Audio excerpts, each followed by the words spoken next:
games will begin shortly. You may slide.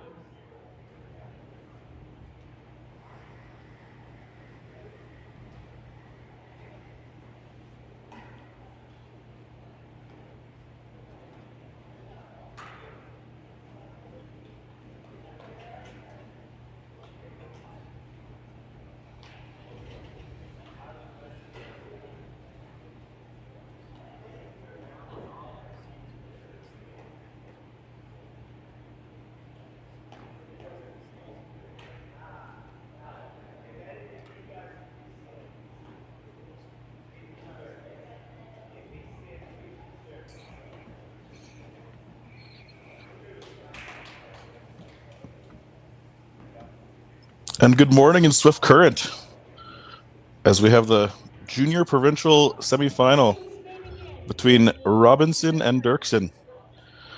We have Big Head and Pinhead on the call today. And good morning, Pinhead. Good morning, Big Head.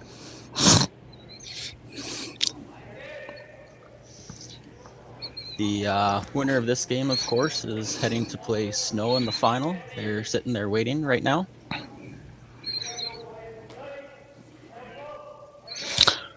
Derksen had a pretty good 3-4 game. Was that last night?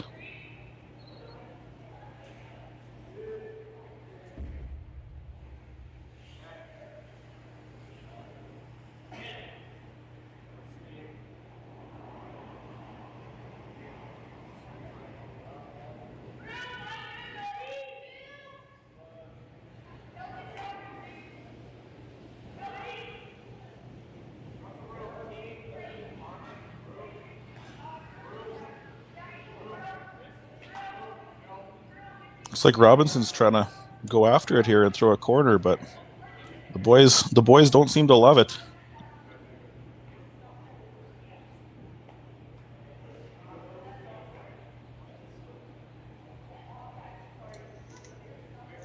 Yeah, it looked like that had some good velocity to it. Derksen's going to hit the open side here and try to get their force out of the gate.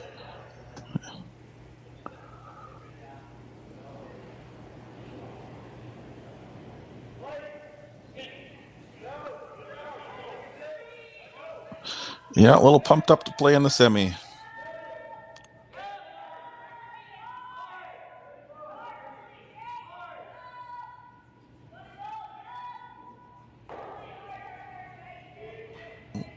Move a roll out. Maybe they're going to throw the corner again. Oh, open side. Now we'll have transition to not wanting to get into it. They saw the first shot and they said, no, we're not getting into it now. Nope. Give the boys another end figured out. Yeah, ice is too fast.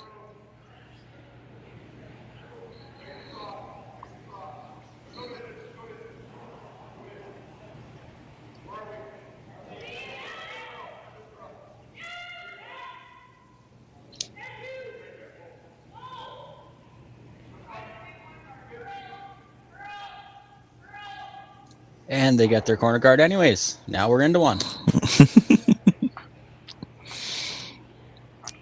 Derksen's going to try and wrap this center. We're going to have Rocks in play in one. Team Derksen's second, Tyler Derksen, who is entertaining character.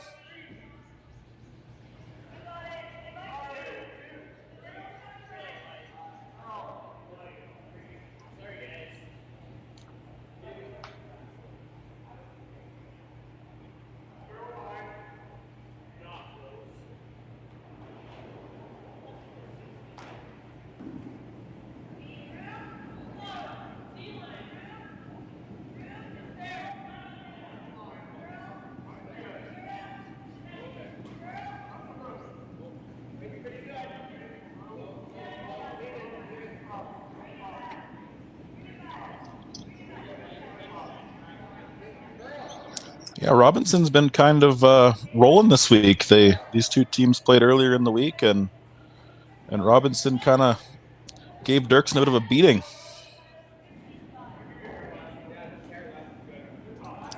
I think that's a good segue into our Big Head's keys of the game.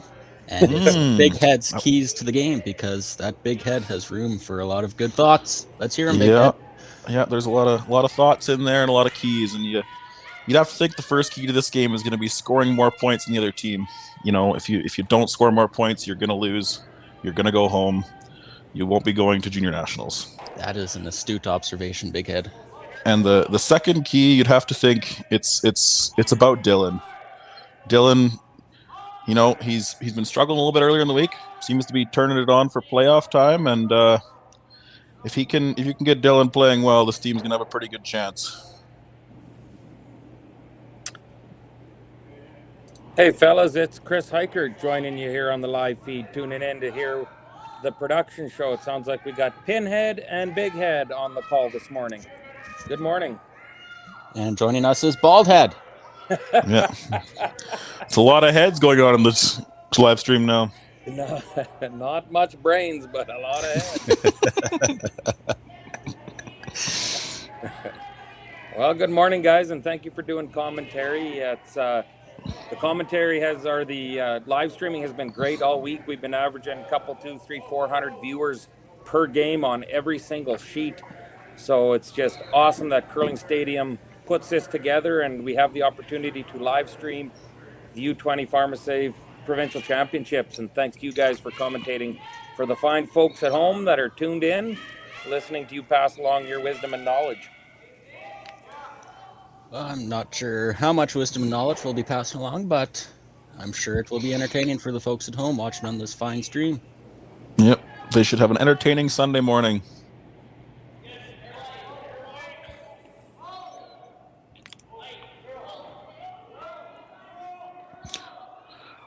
Whitmire's going for the hack waiter here. Looks pretty good. Yeah, just about perfect. Who started with hammer in this game? Robinson must have got it by virtue of his better record in round robin. Yeah, they did. They were in the 1-2 game, so they got to have hammer, and Derksen's grinding their way through the 3-4. So if they keep playing, they're going to have to keep starting without hammer.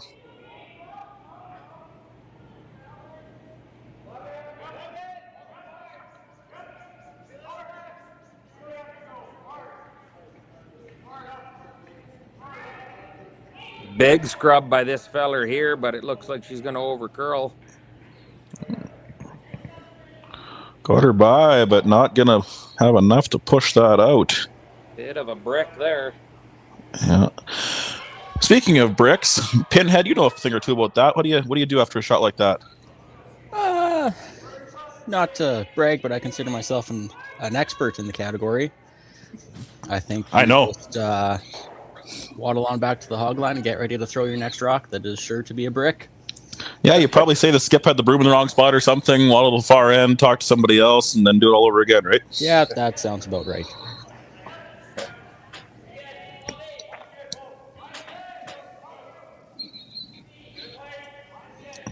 Third from Team Derksen can sure put some heat on Robinson here if this come around is good. It looks like it's close, but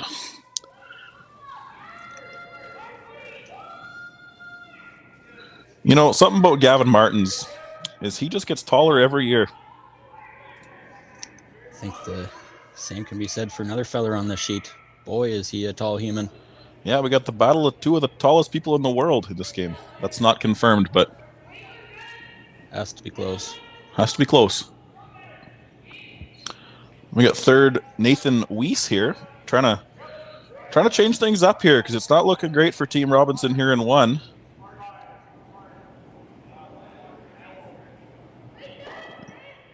A bit of a brick there, rocking on the guard, and Robinson is in some big heat here in the first end. Derksen's just pouring it on. Yeah, Nathan Weiss, brother of Brandon Weiss, who was competing in this event, who lost the 3-4 game to Derksen. So you'd have to think the Weiss family bragging rights are in Nathan's favor right now.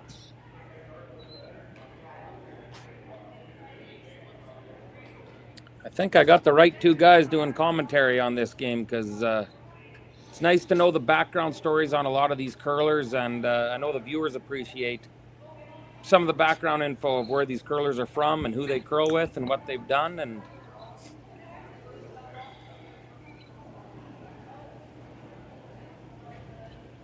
Derksen here looking like he wants to put up a tight guard on this. Yeah, I think you want to throw the tight guard here, let him throw the run through, and then wrap around that brick version of a center guard on your second one. Yeah, and Dylan's been fighting some demons with the intern this week, so the boys didn't love it early, but it seems like he threw it perfect all on his own. Geez, that sure had some nice finish, that rock there. And I'm sitting here with the head ice maker, Jason Broughton. Boys, we've sure been treated to some great ice this weekend, haven't we? Yeah, it's as close as you're going to get to championship ice without being in an arena. It's looked like it's been awesome for the players. There's not a hole there, is there? This looks like a pretty tough shot they're taking on here. You like this call, Brick? I like any call if you make it. Yeah. The worst part about this call is if you don't get the center line guard, if you don't get the hole and you hit the wide one, boy, are you going to be in a heap of trouble on your last. Well, I think if you hit the center line one, it jams on the corner and spills in. That's also not ideal. Yeah. Yeah, just got to hit the hole. And he's putting another scrub on this. This guy has been leaning on it all in so far. He might have backed her up too far. Oh. He's got a chance. Oh. Yeah, and that's the danger, hitting the corner one, because now there's going to be a Christmas tree effect here in the house, possibly. Brick, could you explain to me what that is? I've always heard it, but I don't know what it is. Oh, boy. Grilling me with the tough questions here this morning. I believe it's when you half stagger a rock behind another rock to create the flanging out of a Christmas tree. Could be wrong. Is that good? Is that what you want? In situations such as these, I would say yes. The nice thing about Robinson getting that corner guard, I suppose, is that it opens up his outturn draw to the side of the forefoot for his point. Yeah, he has the outturn draw. The intern draw, is that corner guard going to be in the way if you had to throw the intern, or is it okay there? If I was throwing it, it would certainly be in the way, but yeah. That's why I'm at home talking about this game. You'd have to assume he will throw it better than you throw an intern. Let's hope. And the boys are really on this one. Where are they coming? Where's the ideal spot? It looks like they're trying to come right in. Looks like they're just trying to tap that one about a rock, but it might be too heavy, and well, the weight's good. He's looking at the intern draw, but surely the outturn draw is the play, is it not? Boy, the outturn sure looks a lot better from the hack, I bet.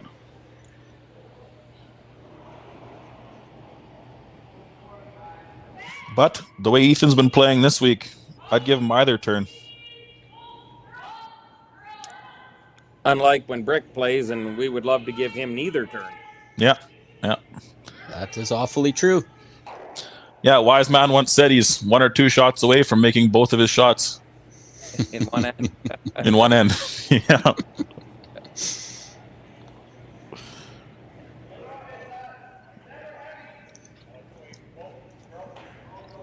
Important to see the fellas dust this down to the perfect spot in the first end and get out of this with a force.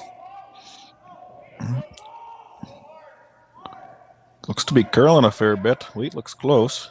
Looks awfully close. To get it off that top 4 rock, and they do. Yeah. What a shot. What a peach to get the game started for Team Robinson. And what do we know about what turn to throw there? What shows us. Right on. So it is 1-0 for Robinson. He scores 1 with the hammer in the first end. We'll be back in the second end, although we are live on commentary even through the 5th end breaks, or 4th end, or the curling end breaks. So we'll mind our P's and Q's, but until then, you got Pinhead, you got Big Head, and you got Bald Head on the mic here in Swift Current.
And Robinson starts off our second end with a perfect rock from their lead. Something I have not seen from myself. Saskatoon ever. No, not in years, I don't think. If I was throwing that rock, it would be a full rock off the center line, if not more. Yeah, not in years, especially the years you've played lead.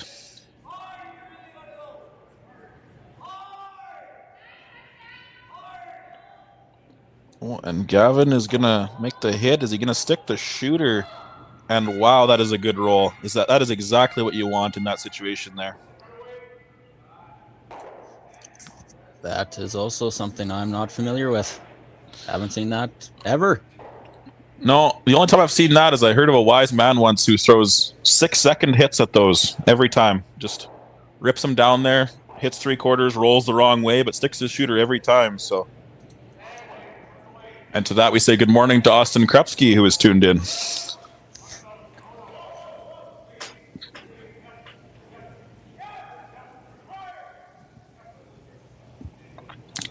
A lot of curl out there at the wings. Hey, that seemed to really take off.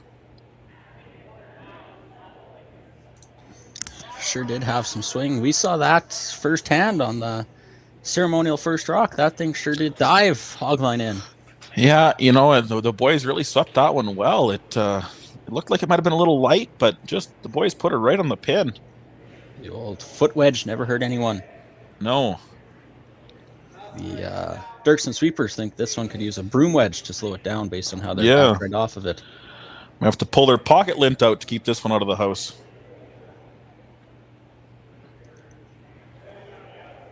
Big Head, it seems like we have yet another version of a head joining us. To join Big Head, Pinhead, Bald Head, we have Blonde Head. Hello, Savannah.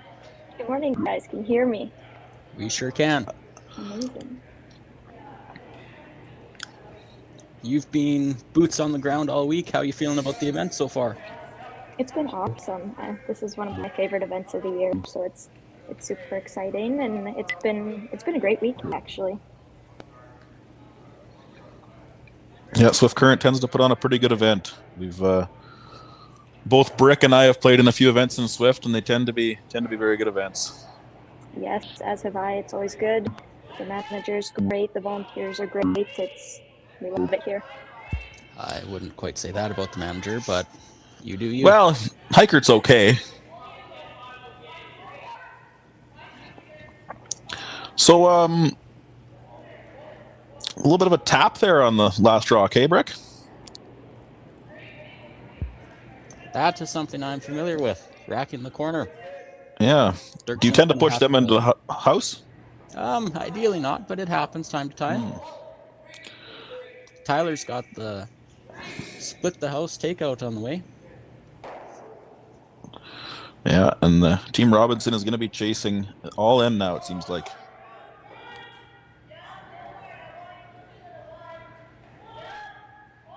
This guy really likes his out turn. Not as much of a fan of the in turn. I can relate to that.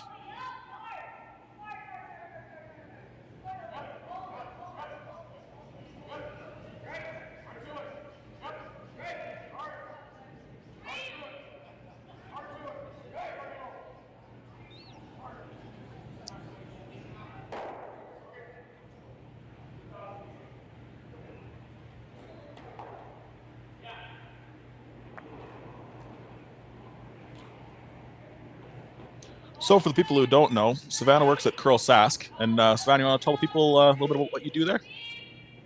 Yeah, I have done Curl Sask for 3 years now. I started as our youth coordinator doing camps and stuff. And then last year I transitioned into the events role where I plan and organize all our events throughout the year. So this year we had 41 different events, which me and my team at Curl Sask worked on. So we've got this one going on this weekend, and Masters going on in Tisdale, and then after this weekend we have 7 more for the season. That must be a pretty busy job. That's a lot of events and a lot of curlers who aren't too smart like me and Brick to try and keep happy. It's awesome. I love my job. I love working with the curlers. I feel really lucky to be part of the curling community. And hosts a pretty deadly curling camp too. Went there one time and tried to give them the tiny little bit of knowledge I have in my big head, and it was a great time. curling camp is the best. I got to go when I was a kid, and now I'm lucky enough to get to plan it and work with lots of other people in the community to host 144 kids every summer. So it's a lot of fun. We'll be back this year after a little brief break last year, but it's super exciting, and I can't wait to see it grow and expand this year. So when do you think registration is going to be open for that? Oh, you're asking me the tough questions on Sunday morning. Hopefully within the next month or so, but it'll definitely be on our website and on our social media as soon as we're ready. So hopefully soon. Yeah, everyone stay tuned for that. I know lots of these, actually a few of these kids on this sheet have definitely been camp kids in the past, and that throughout this whole U20 event, I'm going to say more than half of these kids were camp kids. So if you got a younger curler at home, it's a great place to start and get involved in the sport, and it's a lot of fun.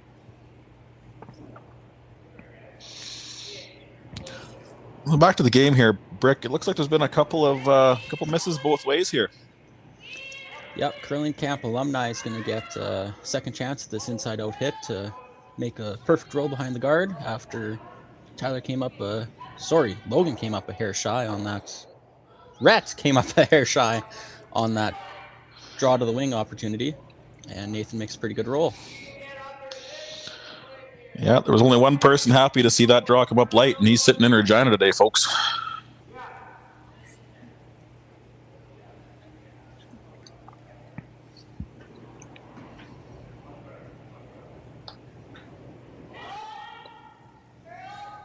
But good chance here. Make a little hit and roll onto the guard, and maybe set yourself up for a couple. But unfortunately, this looks like it's going to be Crash City. Oh, and he's going to roll for another guard, and boy, that is trouble. Ethan Robinson's going to have a second chance, make that intern draw perfect, and put some heat on Dylan. Yeah, it's kind of been a game so far where Derksen's pretty much controlled the whole thing, but with a good draw here, Robinson can make Dylan probably force him into the run back, and boy, that's not what you want to see when you're skipping is a run back double against two in the second end. I know I could never make a shot like that. Maybe Dylan could, but well, I sure don't want to see it when you're skipping. No, you would not. Savannah, when you're skipping, how do you feel about these shots? I haven't skipped in a long time, but I don't know. I think he's got it covered. I think from what I've seen this week, he's pretty dialed in. Savannah guaranteeing a make. Yeah. I did not say that. She says it will be perfect. You'd have to assume he has a pretty good chance of making it with the out turn, because his out turn has been money all week. Yeah, he's been great all week. This entire team has really pulled it together this weekend. It's been a lot of fun to watch. They have a lot of fun out there, you can tell.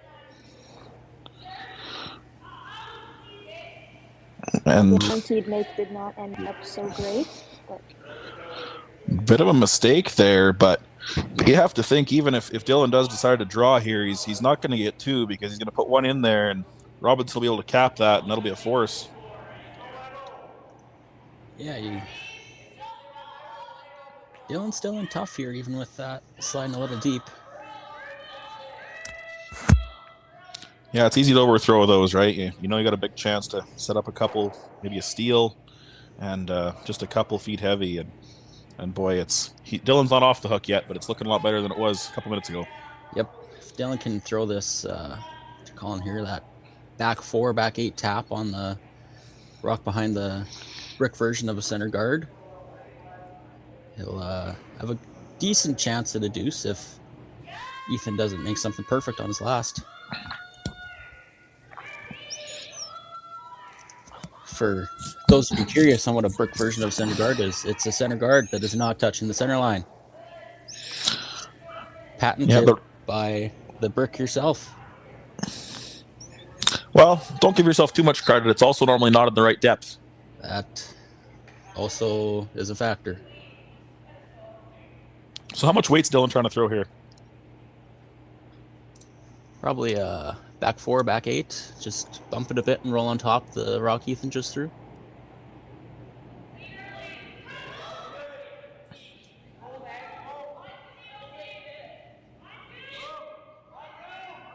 Boys don't seem too worried about it. Must be close. Looks like it's got a fair bit of room to move.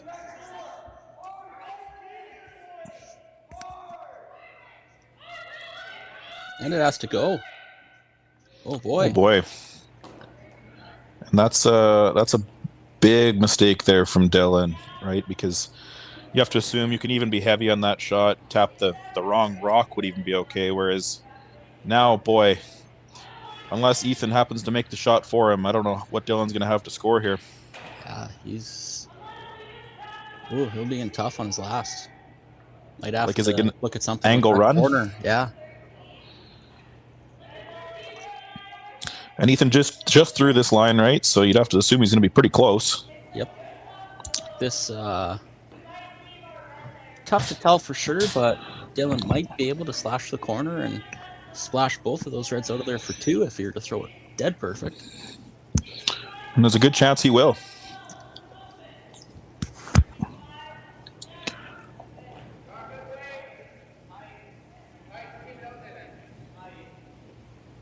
So what's the perfect depth here? Just out of the rings? I think, yeah, about just out of the rings. This has got to stop a little bit to not line up a drag. Looks pretty good. A little bit of a broom raise from Ethan, knowing that was a big shot there.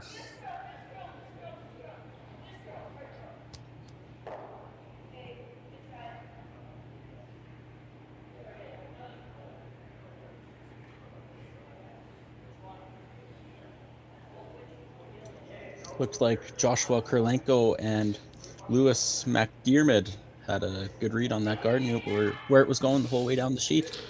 Yeah, the boys got to see a path back-to-back times, and they made no mistake. I think that was almost exactly where Ethan wanted that. And now, what's the options for Dylan here, Brick?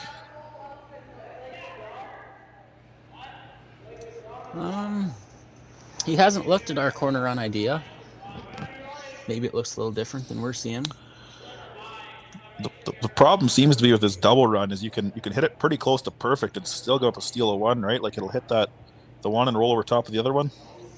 Yeah, the shot not as often a steal of 2 as the corner run probably, but I don't think you're scoring very many times here. Then again, that's why we're commentating and Dylan's throwing this. Yeah, we haven't made one of these shots in years is why we're on the mics today and not in the event. We're also just old, but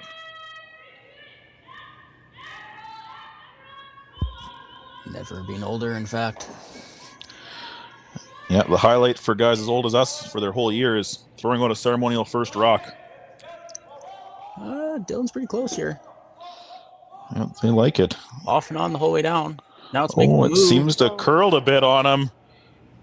And that is going to be a steal of 2 as Robinson's going to take a 3-0 lead after the second end here in Swift Current. Big head, pinhead, blonde head, and bald head will be back with you after the mid-end break.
To open up this second end, we have yet another awesome rock from the lead, who we believe is Joshua Krylenko, but we are not certain. I think there's I give it a high chance that that's Josh that just threw that.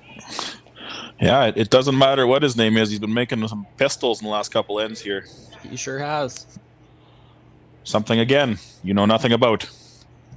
Never seen it in my life. So what's going to be the important part for Derksen if they want to get back into this game here in the third end, Brick? They kind of controlled the play through the first couple ends, and then last end kind of fell apart a bit on them. And what do they got to do here?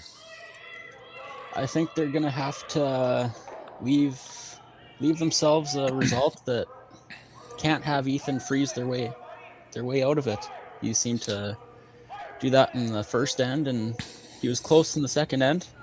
He put some heat on him both times. Another pistol from Josh there. It's hard to set up two rocks better than that for a lead. And I guess same question goes for Team Robinson. What do they got to do to keep this going and try and put some more points on the board, get a lead on these boys?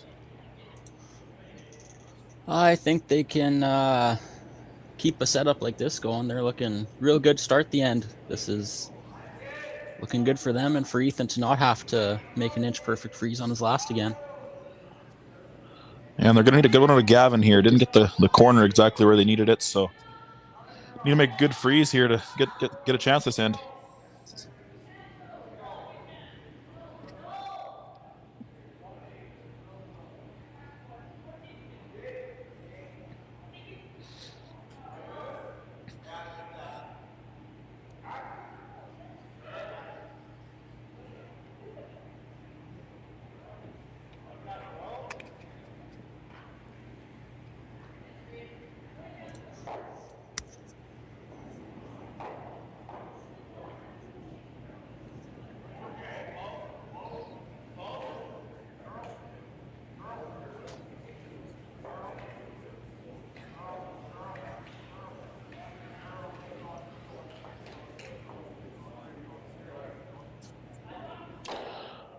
And a bit of a tough shot there from Lewis. It looked like he just got poked that one out there a bit and no chance to come back. And those are the kind of shots, the 3-point lead, you as a skip, you're kind of shaking a little bit because that's how leads go away real quick. Yeah, and Tyler has a lot of room to roll to.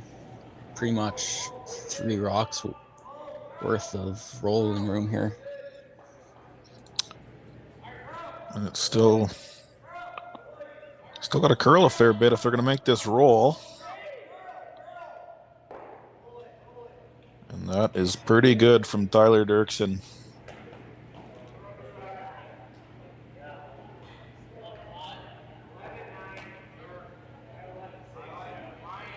So the bail is now the plan, Brick? Yeah, you gotta try to make the run double here, or at least run plant the top one to leave yourself a center guard.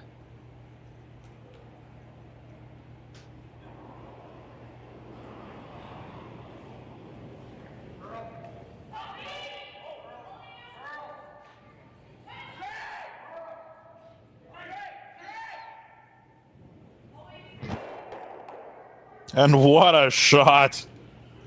Wow. That's a peach to make up from your first not perfect shot of the end. That's a real good comeback there. Yeah, hard to make it better than that.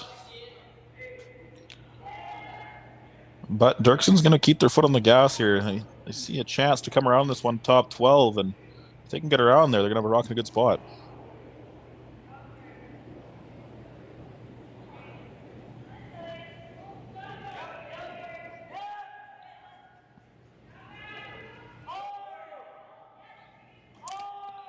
And this is really, really got to go.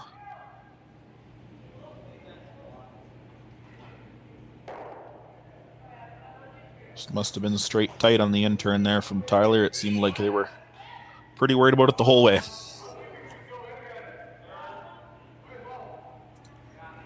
Yeah, that's going to leave Rhett with his turn to make a double run back after this draw is made from Nathan. So where are they trying to go here? T-line? Top button? I think top button's good to maximize the distance on that run back, but also not leave a easy tap if Derksen opens up the middle. You have to think the unfortunate part for Dylan, he's thinking right now is, boy, he has no draw to the forefoot right now, right? It's both paths are going to be pretty tough.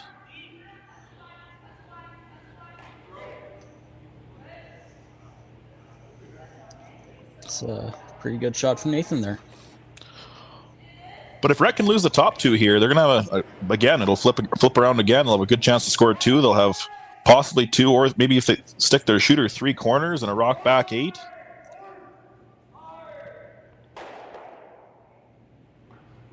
And that is pretty good from Rhett. Ideally, probably would like to roll the other way. Ideally, but you take that, I guess. For sure. That would have been the best shot either of us made all year. Absolutely.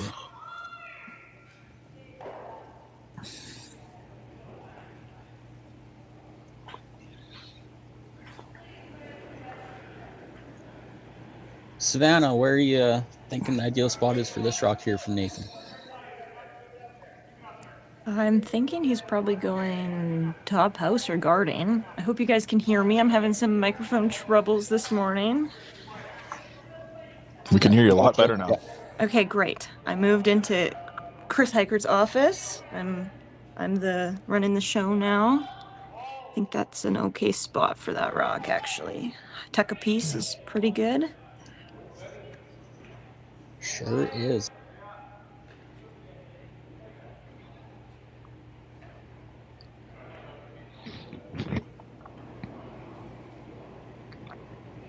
And an update from the women's semifinal. We have Team Baldic and Team Seminuk. And Team Seminuk starts with 2 steals of 1 to open the game. 2-0 after 2. Expecting that game to be very close as well. Both those teams have had a good week and a good season, so the girls' side is pretty close as well.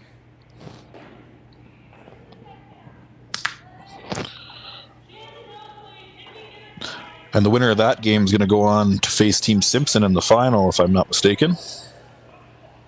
That is correct. Nothing gets past you, big head.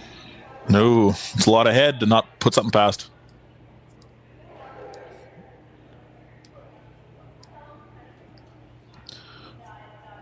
So Ethan's got a chance to make a pretty good hit and roll here and set it up for his team again, right? Yeah, he makes a roll behind those centers. That's Dylan's in some heat again.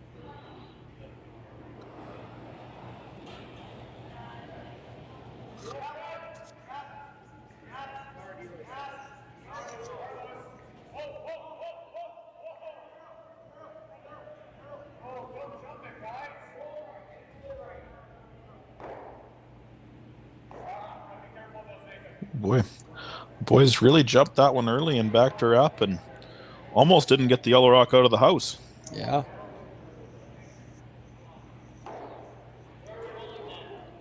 So now what do you think for Dylan here? Hit and roll, or do you go around those guards, top 4? I was thinking going behind those guards looked juicy, but they're looking at the hit and roll behind the corner. Trying to get a blank, but the thing about a blank is you're cutting yourself down on ends and you're already down 3. It seems like as good a chance they've had this game to score 2. Yeah, I'm with you there.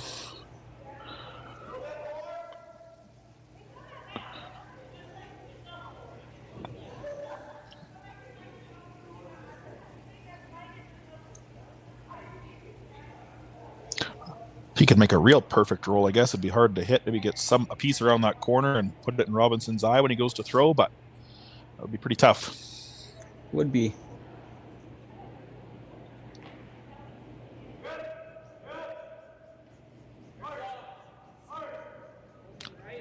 Looks like this girlie got to go on this one as well. Audible to behind the corners.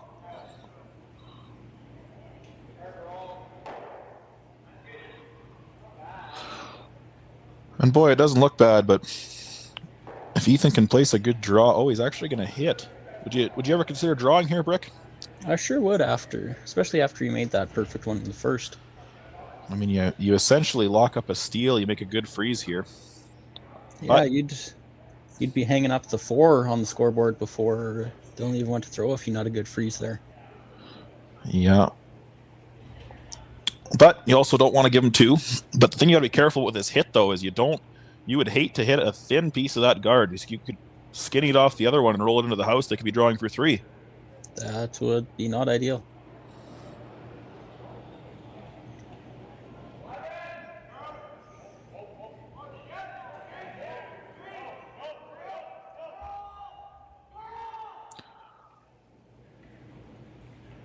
But we haven't seen Ethan miss many shots this week, and it doesn't look like it's going to start now as he makes the hit, and we're going to have a blank end here in 3.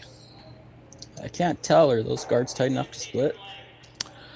It almost looks like you could hit that one on the center line side, and it would come off the other one.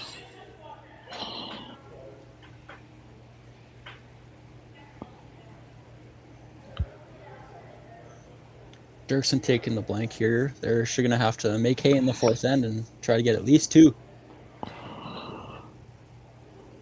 Yeah.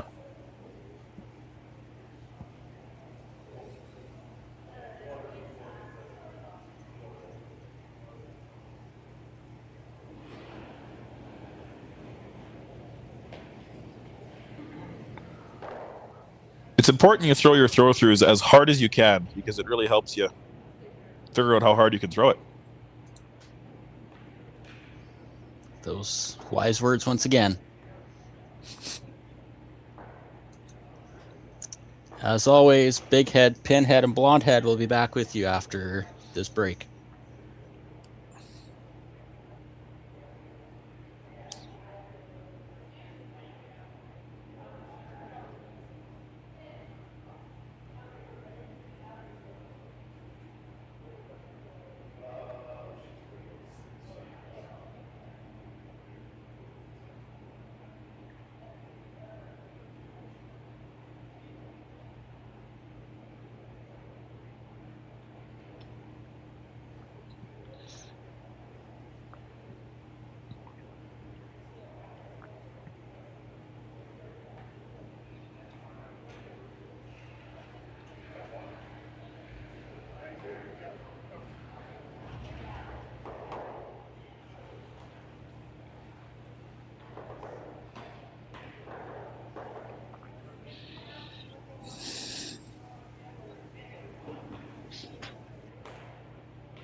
And we're back for the 4th end of the junior men's provincial semifinal here in Swift Current. And as Team Robinson leads the game 3-0, the Derksen blank in the 3rd end.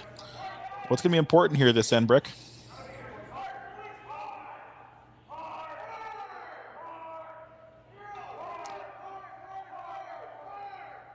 Insightful as always. Seems we may have lost our friend Braden there. That is not a bad thing. Savannah, what do you think is important here for both teams here in the fourth end? Derksen's going to have to make a move here. Almost halfway through the game. They're going to definitely want to get their 2 here and get back in it a little bit. And Ethan's obviously going to do everything to keep that from happening. So they're set up fairly well here. Yeah, because something important, old guys like us, we used to play juniors when it was 10 ends, right? And now it's gone down to 8. So Derksen doesn't have as much time as you used to have in this event. It's the first year, I believe, of the 8N juniors. Yeah, it makes a big difference. And Dylan and his team have played in this event for so many years. They're used to that 10 ends, whereas some of the younger teams who just have played U18s are used to that 8 ends. So it's a bit of a change for these guys, but they seem to be managing it well this week. Yeah, I think Tyler's first junior provincial, he was 7 years old. I can't confirm that, but I remember playing against him, and he was about 3 feet tall, and still talks about as much as he does now, though. But in a stroke of genius, I figured out how to unmute myself just in time to say what a great roll that was. We thought you were finally providing some good analysis, Brick, by saying nothing at all. That would be a step up from the usual.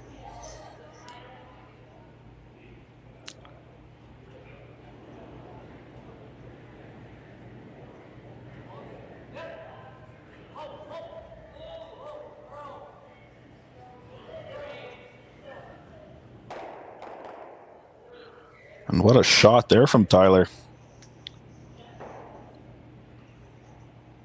A little bit unfortunate to stick that one under the corner, but still a pretty good result. Yeah, they can still chase that and roll behind the center if they have to later.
Pretty good shot from Team Robinson here. We'll have Tyler looking at a hit and roll to get the heat off them a little bit.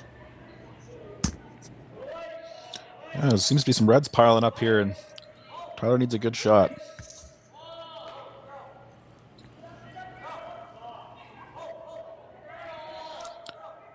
I see on the YouTube channel we have a viewer question coming in from Aussie Krupski 5209. Not sure who that is, but he's looking for an update on the Saskatchewan Master Provincials. I guess you can find that at curlsask.com, Aussie Krupski 5029. That is curlsask.ca. Canadian right. website, Big Head. Yes. No one said I was smart. Those words have never been said in the same sentence. Oh, and we got a couple more comments here. You see that the same Aussie Krupski 5209 says, the Robinson lead has been dialed. Big Head, do you wish you had that good a lead in juniors? Boy, if I could have had a lead as good as this Robinson lead in juniors, I might have looked like an average curler. But, you know, you can't have everything. Sometimes you got to curl with a left-handed guy. And that's okay. To Aussie Krupski 52,000, I pose the question. If you had a skip as good as Ethan Robinson in juniors, would your career have been that much better? You'd have to assume so.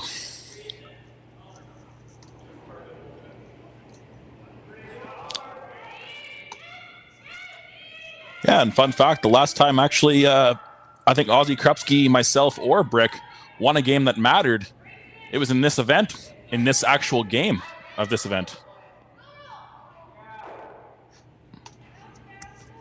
I'm not the sharpest tool, Big Head, but I think we won at least one more after that. Yeah, but it's all about getting to the final, you know. The final was not quite as entertaining as the semi. This game is going to mean a lot to these guys today because we have been awarded 2 spots for the men's teams at Nationals. So the winner of this game is going to go on to play Team Snow, but both teams are going to be headed to Sudbury, Ontario for Nationals. So this is a big game for these guys. And that's awesome, getting to send 2 teams to Nationals. And I just want it clear, we need to make sure that it is entirely Dylan Derksen's reason that we get to have 2 teams at Junior Nationals, nothing to do with the poor result my team had at Junior Nationals. So thanks to Dylan Derksen for representing Saskatchewan well. I'd like to send a special shout out to Cyrus Brandt in the Cyrus Brandt 2369 in the YouTube comments for the nice comment. And I'd like to not send a special shout out to David Baum 8107 for a not so nice comment in the YouTube chat. Yeah, we'd like to keep things respectful here, David Baum 8107.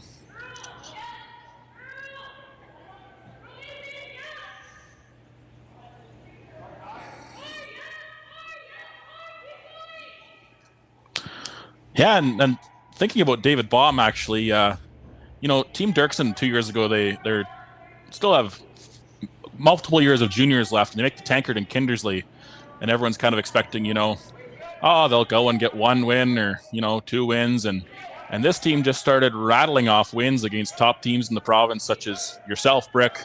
I think they beat Knapp, Kleider, and, you know, they beat one of the worst teams in the event, like me or Moser, and they're right into the 1-2 game, but with Hammer. Just couldn't quite get it done, and that's how she goes sometimes. But Derksen definitely made noise in Kindersley.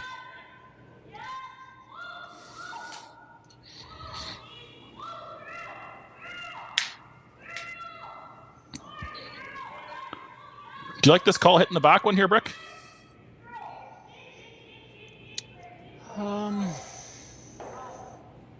Yes, I do for now.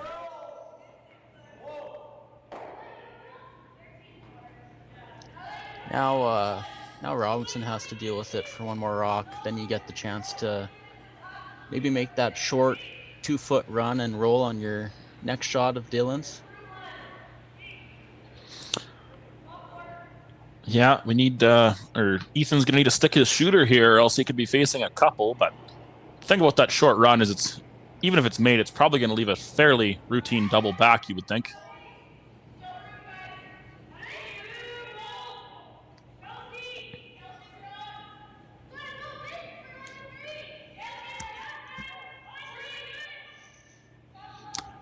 And we got another comment here from the 2005 Hemi Magnum.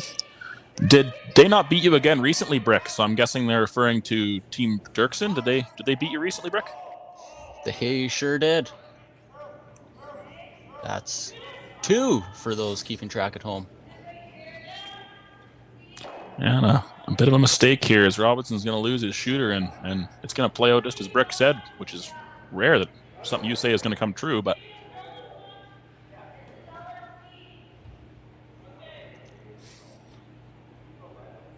Dylan has the first chance he's had all game to put Robinson in some heat and see how those boys fare up to it. So what kind of weight do you throw at this shot? You want to make the roll good enough that the double's hard, but you first thing first is make contact with the back one, right? Yeah, I'm probably throwing a 10 at this. Nice and sweepable. Give yourself some room to work with. And try and roll the shooter absolutely as far as you can. Yeah, I think it's in the realm of possibilities to get behind that corner just perfect. And really have Ethan in some heat.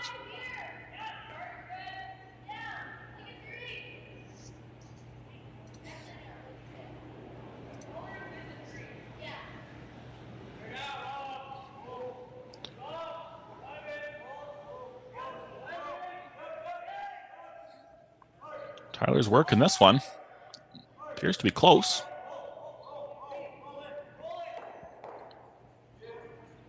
And that's a pretty good shot from Dylan.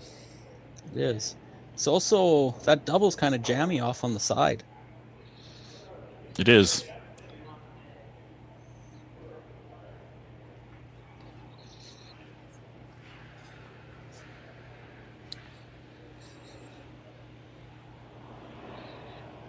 So Ethan needs another big shot for his team here. Or Derksen's going to score a couple and get themselves right back into this game.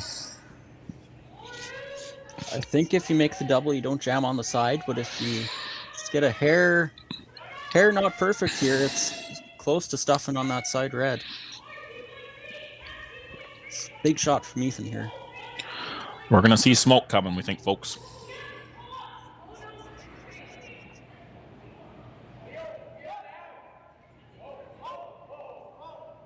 Appears to be close. They're really got to curl it now.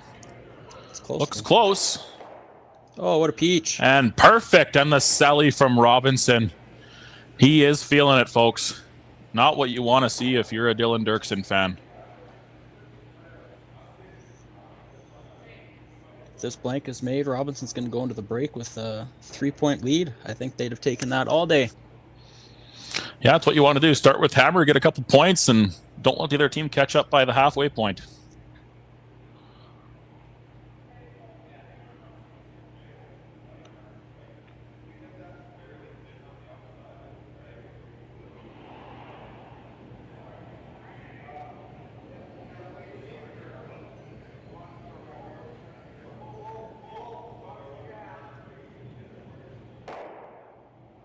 Uh-oh. Eee. Speaking of jammy, that was almost a little jammy on the side one there, Brick. That was no picnic. No, that was curling. Wasn't a picnic.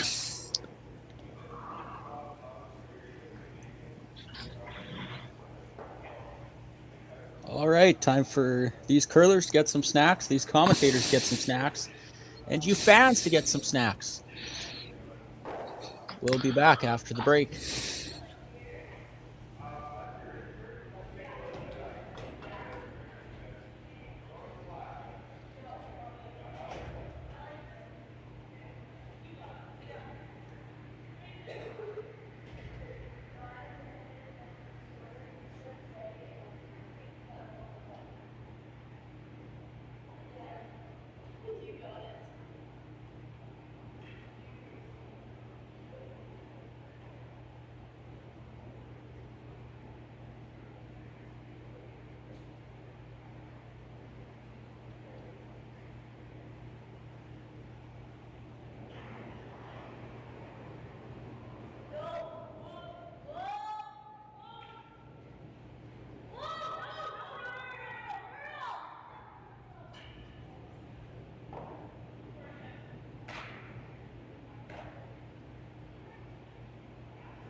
And we're back here for N5 of the Provincial Men's Junior Semifinal in Swift Current. And just on my screen here, I want to give a shout out to the umpires, specifically Jan. Just a wonderful person, great umpire. Always a lot of fun playing an event that Jan's the umpire in. It's true. We're so lucky to have Jan in the province. These kids are really familiar with her because she goes to all our junior tour events, which most of these teams play on. So the kids love her. And Mitch, the hometown hero, he's awesome too. He's helping Jan out this weekend. Yeah, always enjoy seeing both of them at events. Start up the end for Ethan Robinson with yet another awesome rock from their lead. He's being dialed this game, folks. Yeah, he doesn't do much missing. So, fourth end break there. What do you think the two coaches said to their teams there, Brick? To speculate, I'd say Brad Kennedy, coach of Team Derksen, told those boys they better get busy. You got 4 ends left and you're down 3. You got to score some points quick here. Try to score 2 with hammer and then either force Team Robinson in the 6th end or get a steal on them.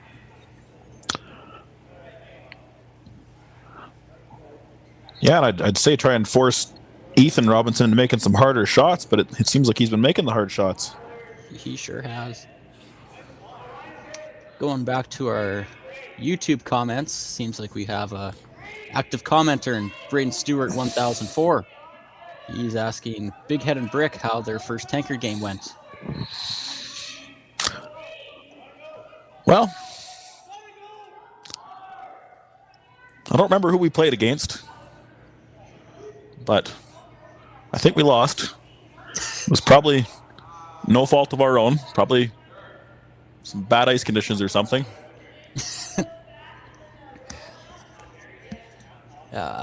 Active commenter Braden Stewart 1004 has a suggestion for our next stream. A 5th end story time like at the Sasktel Tankard. He's heard about Stephanie Lawton, Eugene Fritzek, and now he wants to hear about Brick the Legend. Quote, end quote.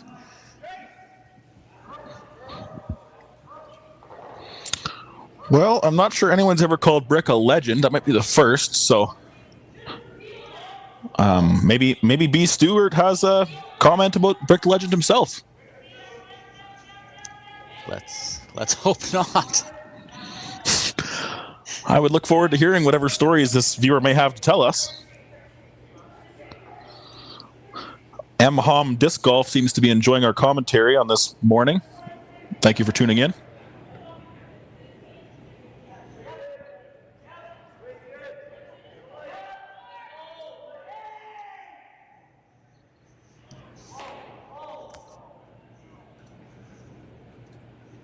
Tyler's not loving this one. Bit of a mistake there. But if they can get that shooter in, and they won't. It's still not a bad shot. You got 2 corners to work with over there now. They're going to have... Robinson can't guard both of these rocks, so they're going to have the chance to hit and roll behind those corners. Yeah, it's a little tricky. What rock do you try and guard here? The left-hand ones, they can't make the roll, or are you trying to guard the pocket, or what are you trying to guard here? I'm hesitant to leave him that hit and roll, but if you guard that one, then he just hits and rolls frozen on top of the one you just guarded. Almost seems like one of those times if you try and guard both, you're going to guard nothing. So yeah, you kind of got to pick one and let him throw the other shot.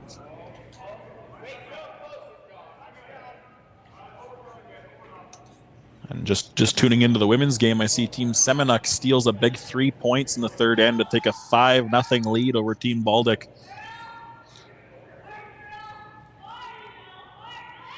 You'd have to assume after the 4th end, the coach of Team Baltic, Mr. Sean Meacham, will have them tuned in, though, and that game's going to get tight. Him and his exceptionally large torso will give them a good pep talk. Never been a man with a longer torso. Robinson, unfortunately, came up a little shy on that guard, and they're going to leave Derksen that hit and roll behind the corner we were talking about. Are they playing that, or are they playing the double? Looks like Broom for the double. Boy, it seems like it'd be tough to make that and roll the shooter under, but it's there. It looks like he's going to hit the top one a little thick. And a little fortunate result, but wow, that is a pretty good shot from Tyler Derksen. That's real good from Tyler. Just enough of a graze off the other rock, and boy, if you're Team Robinson, you do not like those 4 yellow rocks in a line over on that side. Oh, you need a big draw from Nathan Weiss here. But if there's one thing we know about Nathan Weiss, he's been making the big shots all game, so does he have another one in him here now?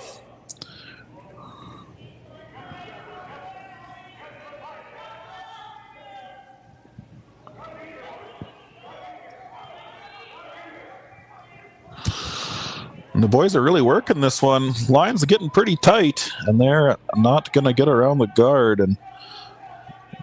But almost rolled it far enough to be a guard, but actually rolled it far enough that they could probably get under if they had to. The only nice thing about that is it's your rock to run in if they do get under it, but Dylan's not taking the bait. He's rolling open side here.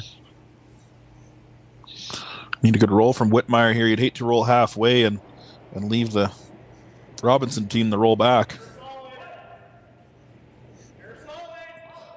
On this one the whole way. Now off. Now curl. And it looks pretty close. Got to sit down though. And that is perfect from Mr. Whitmire. So now what do you do here, Brick? Do you hit, give him 3 and go to a tie game in 6, or? Oh, there's not a lot of great out there for options. I'd almost be tempted to just loop one here and try to get out of this with a cheap steal or cut him down at least.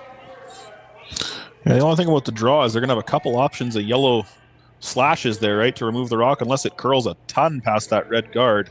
Yeah. And boy, 3's not great, but 4 is worse, and that's wisdom you can only get right here.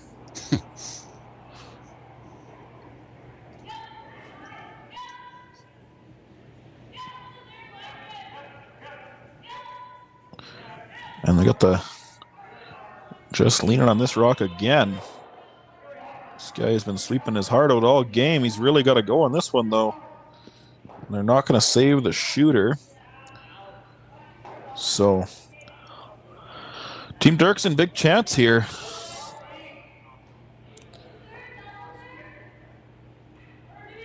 Is going around here almost taking the bait, Brick, because that red guard comes in, and if they happen to stick it, boy, I bet you're going to wish you drew open side. That's kind of what I was thinking here. They're hoping for a miss on that run back. They're hoping for a miss from a guy who hasn't missed many shots all game, though.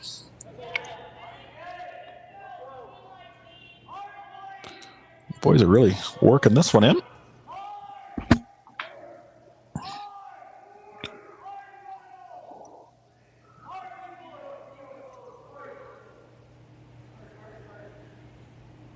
They're going to get it in just to top 12. That's a real nice spot for it. As long as Ethan doesn't make a perfect draw around, that's a great spot. It's a good spot, but there is, again, also a lot of room to draw, right? Like, if you can get anywhere around that rock, you got 8 feet to work with. Yep.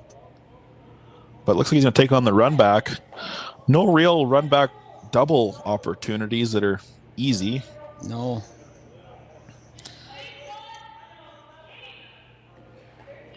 Would you almost be better to try and drive this into the 2 on the side of the sheet? That'd be the only way to make a double here, unless you just take the paint off the rock Whitmire just threw. Because the worst part is, even if you dead plant this, right, they're going to draw around, sit 3. They're all buried, whereas if you shoot it at the ones on the side there, you get 1, you lose the guard. You may have a chance for a double on your last.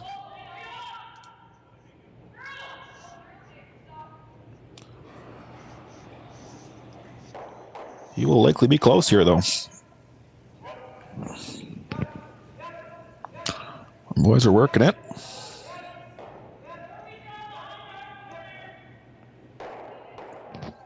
Yeah, a pretty good shot from Ethan there. Pretty good to roll his shooter out of the way, I would think. Yeah, it's you don't love the stagger at left, but it's also a tough shot for Dylan to get behind it. You'd have to assume the best shot for Dylan here is to draw open side. I mean, coming around, you're asking him to make a good shot and force you. I really don't like that spot Whitmire just put his broom. That you're leaving a run double there. Yeah. I think open side's a real good call here. You're 9 times out of 10 going to get 3 and tie the game. Yeah, I'd be surprised if you go open side now and Ethan doesn't hit it and concede his 3, or try to make a big roll over to the side if you're not behind the tee line on Dylan's draw here.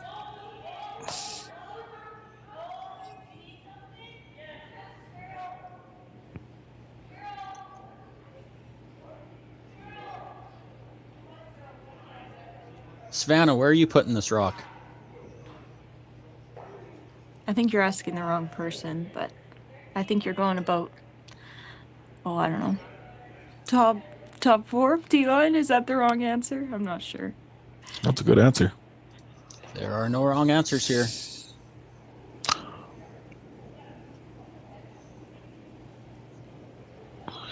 The only spot you don't want to be is about top 12, top 8. That's going to leave Ethan a chance to make a double or a big roll. Anywhere deeper than that should be good. I'd rather be T-line than top 4 for sure. Back 4's fine here. I don't think it's going to be a breeze. And the boys...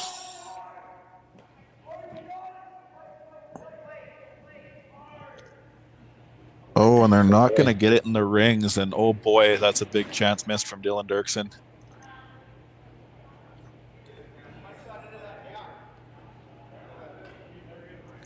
Timeout from Craig Robinson here. Looked like Ethan was lining up the slash. Craig was talking into a draw or a tap here. Yeah, the slash is no good, right? I mean, if you hit nose and don't get the back ones, there's a chance Derksen can still split for 3. Whereas for 4, that would be. Or 4, correct. No one told me how to count. That is evident. So you're trying to tap this rock or draw around it? What's the perfect spot here? If you could tap it behind that stagger, it's seldom leaving the rings. Yeah, you want to tap it into a spot the run back's not going to jam, right? Any spot you can do that's pretty good. I almost think the draw around's easier than the tap, though, isn't it? I mean, I guess you could maybe split them and sit 2. Yeah.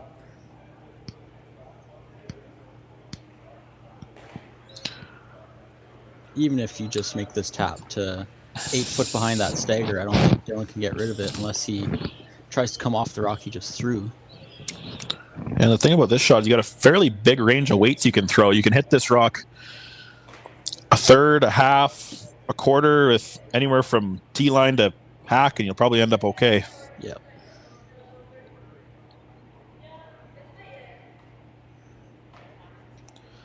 As I see, we have another YouTube comment that's directed for you there, Pinhead.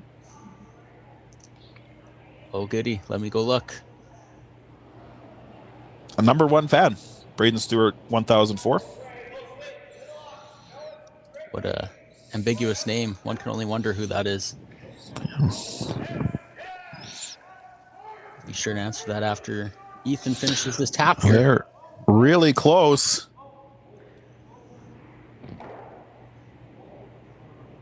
Where's the shooter going to roll? And right behind the garden. That is pretty good. He didn't get the rock he tapped in for second shot, but that shooter sure ended up in a good spot. Yeah, Dylan's got to make a 6-foot runner here to get his deuce, and if he misses it, they'll be down 4 after 5. Big shot here from Team Derksen. I like Dylan's chances of making this. He's been throwing the outturns really well.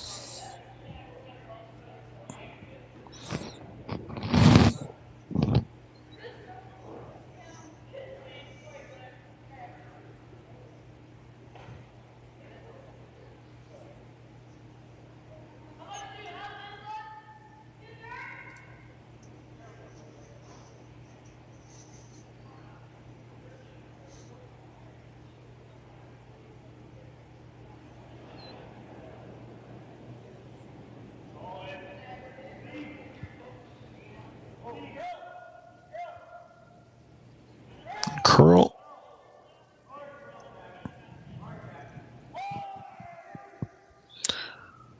And Dylan doesn't seem too happy about this, and it's going to just drive it by.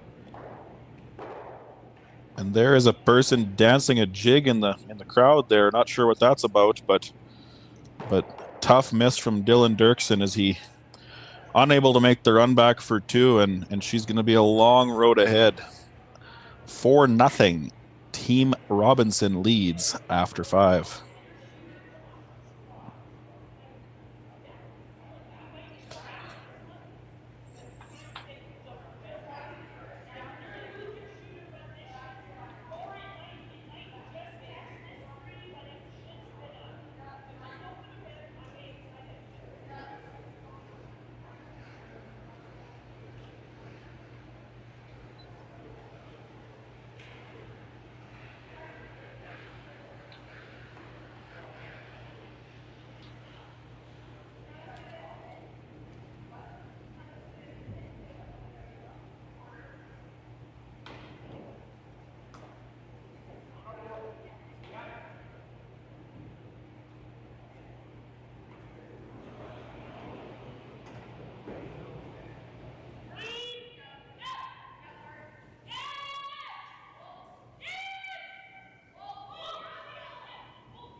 Oh, and we're back here. 6th end. Team Robinson leading 4-0. Another good setup from the lead here on Team Robinson, and Gavin throws a pretty good corner. So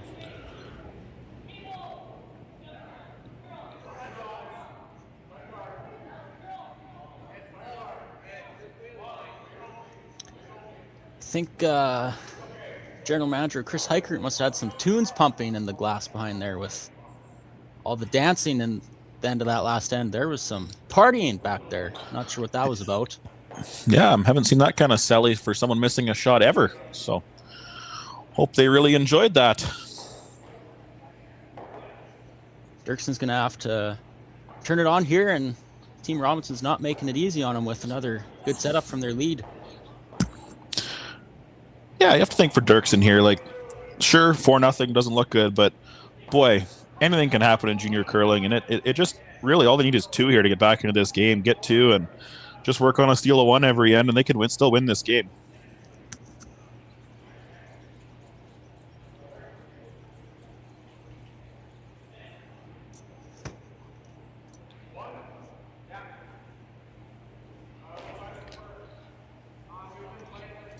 Gavin Martins with a couple good depth corners. Austin Krupski, if you're still watching, that's kind of the depth you're looking for in a corner, not 3 inches over the hog line. So you can take some notes from those from Gavin there.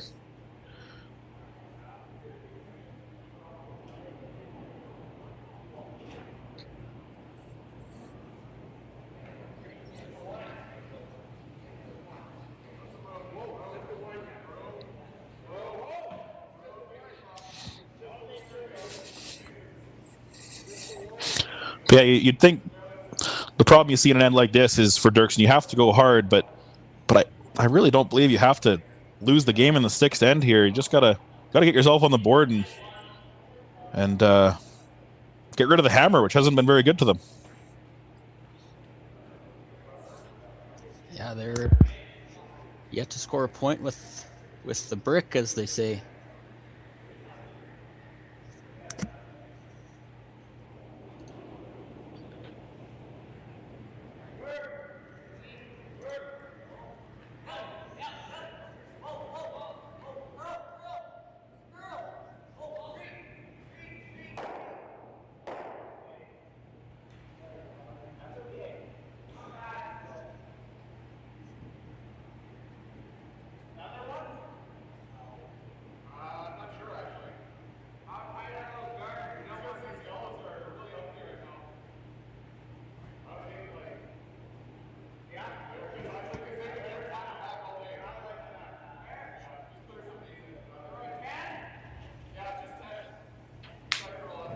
As we continue on here in the 6th end.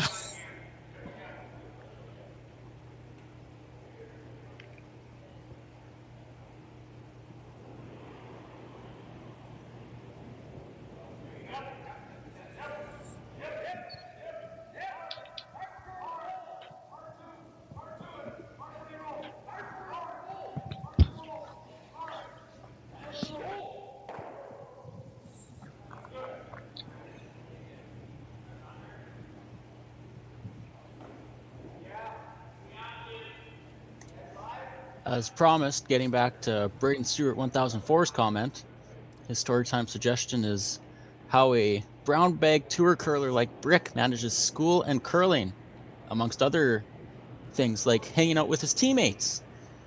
The answer to that is not a lot of school happens around a curling weekend. Great shot from Tyler if it clips it.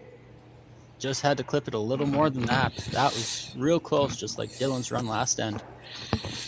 And boy, that just seems to be kind of the story of the game so far for Team Derksen, is they can't buy one of those. They seem to be throwing them pretty well, and they're real close, but just can't quite get the result. Yeah, they're battling right now.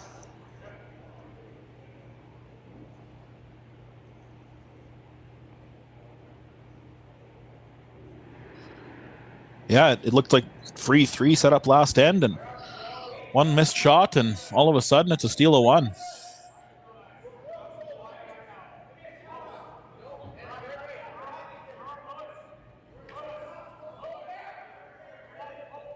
Trying to really carve this one in there by the looks of it. And this is a pretty good shot there from Mr. Weiss.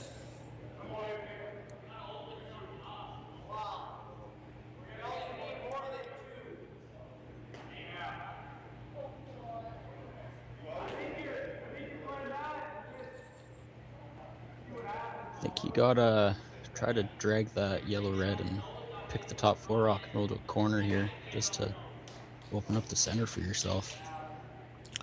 Yeah, it's not probably how Dylan was hoping this end would set up, down by 4 here in 6, but still lots of end left to try and get a few rocks moved around, and only takes 1 good shot. Change things up. Yeah, if they can get the middle opened up, they'll have a chance to go around that center guard, edge button guard, whatever you want to call that. If they could stick this shooter kind of over to the side, they're going to have a wall of basically corner guards too.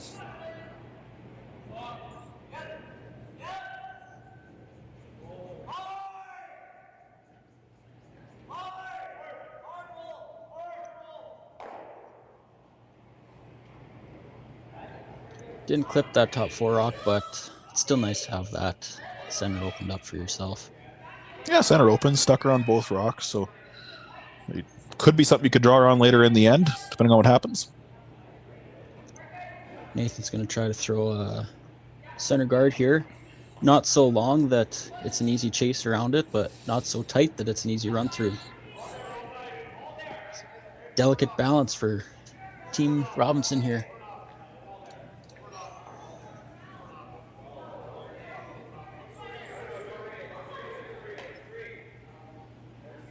Boys aren't too happy with this one by the looks of it, but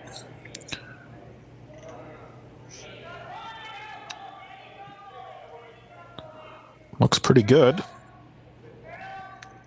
That's a real nice shot from Nathan there. Yeah, Nathan's no stranger to the big game. I think he actually curled with Whitmire in the U Sports Championship for Regina a couple weeks ago on Team Regina, Team Carter Williamson. Absolute legend.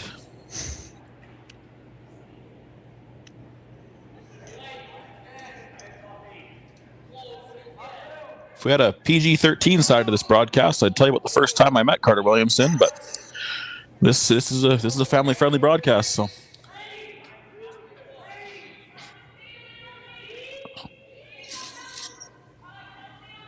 And that is a pretty good shot from Whitmire there.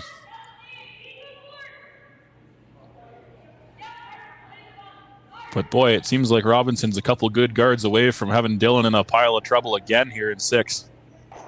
Yeah, if he makes the guard here, Dylan probably has to slash one of those corners and hope they spill to a spot where you're lying 2 after.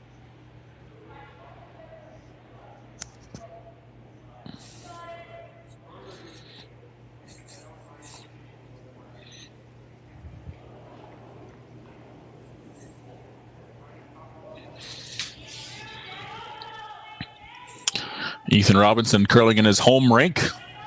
Protege of Mr. Chris Heichert, he tells us, but we can't actually confirm that.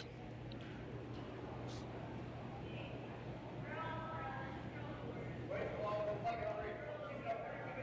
believe Ethan Robinson has also been one of the kids that's come through Savannah Taylor's wonderful curling camp. Cannot confirm, but I believe that's true. There's a few of them on the ice here. I know Nathan was a camp kid at one point. The Derksen boys may have been at one point too. They were, yep. Is there a hole there to lie to? Yeah, I think you're going to have to bring up the small rock if you're going to go through that hole.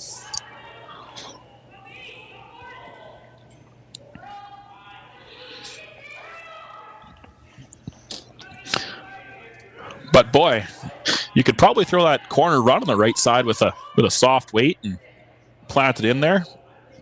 Yellow onto red.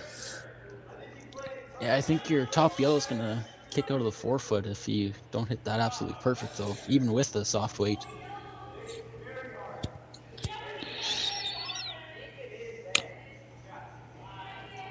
Does the play ever try to double peel the center guard in the one Ethan just threw? Do you have a shot on your last? Well, I do think right now he has a shot for 2. I think he can make that yellow 4-2. I think it's tough, but I think it is there. Boy, if you ever don't get that second guard on the double peel, it's going to be real trouble for you. But yeah, not a terrible call. I personally can't see this hole being there.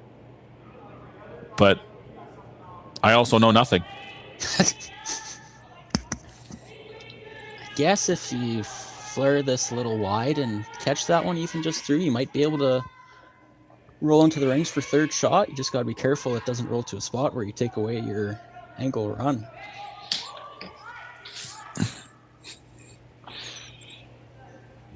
Boy, this is the kind of shot that if Dylan could make, get the team back into this game.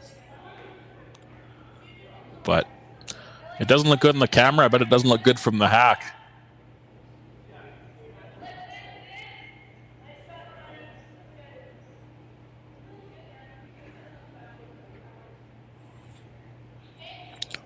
Any idea what weight they're going to play here? I have no idea. This looks 10-ish, board-ish. I like the weight call.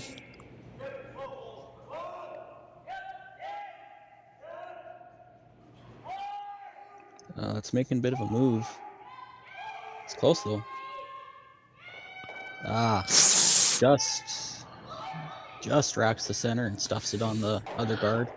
And the worst part is he took that corner runaway now that I was looking at by sticking that red over there. If Ethan can manage to guard both the hole, maybe he can't guard the hole and the run on the rock Dylan just threw. You'd almost like to just corner freeze the inside of that yellow guard if you could. That would be great if you can walk it down. Well, Ethan's been walking him down all day, so let's see what he's got here. They didn't take a ton of time to look at where they want to put this guard. Notice they do have a lot of time on their clock still.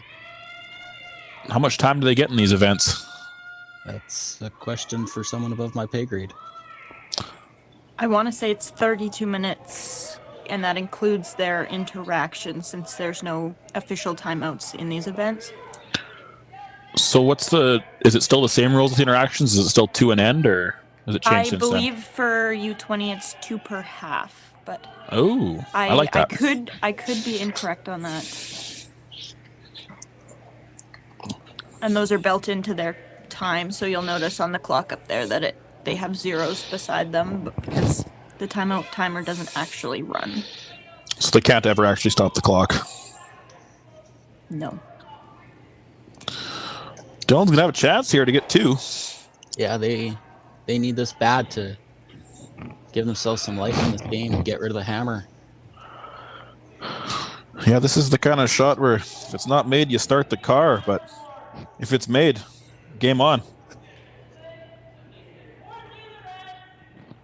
Ethan was just another couple feet of not quite as far from that rock being perfect, and Dylan having nothing on his lap.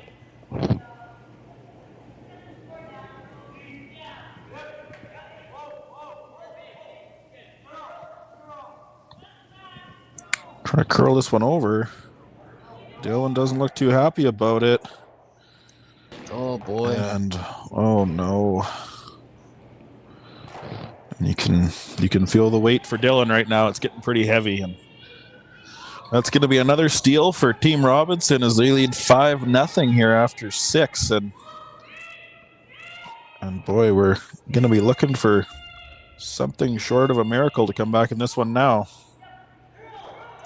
Down 5 with 2 ends to go is not where you want to be, but if these boys want to see another game, they got to get rolling real quick here, and Team Robinson's going to have to hold them to as few points as they can when we come back after the break.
Well, we're back here for the 7th end of the Junior Provincial semifinal with Team Robinson up 5-0.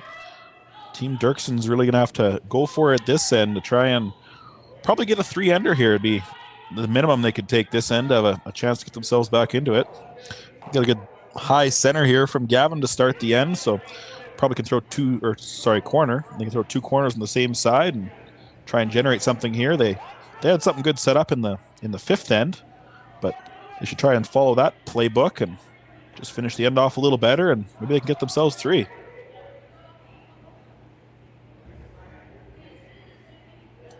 Yeah, you got to think you need 3 here. It's not too often you're going to steal 3 in the last end.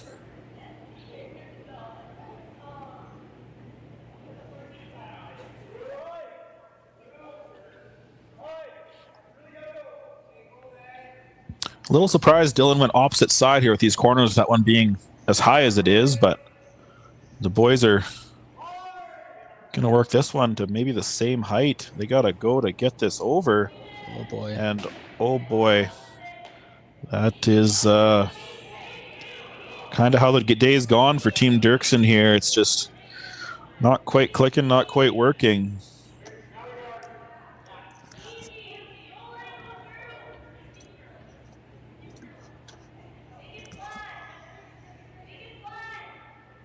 I certainly don't want to discredit what Team Robinson is doing here. They're playing a phenomenal game, but that doesn't stop me from feeling bad for Team Derksen at this point. It's been a struggle for them, and they're really battling to try and stay in this one against Team Robinson.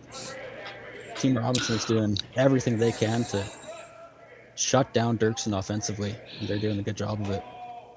Yeah, they're doing a great job of it. I mean, you have to look before this game, and you look at Team Derksen as a team who's played together for long time and won a lot of games, played in a lot of nationals, and Team Robinson maybe a younger team getting their name out there, and they're doing a great job. But you're feeling for Dylan right now a bit, and team.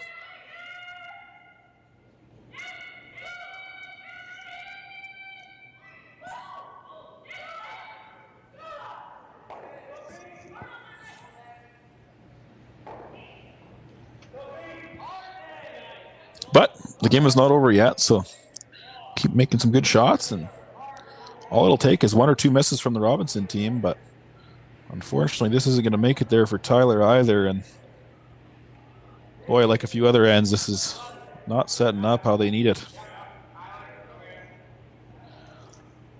A little shocked here to see Ethan throwing the guard up 5 in 7.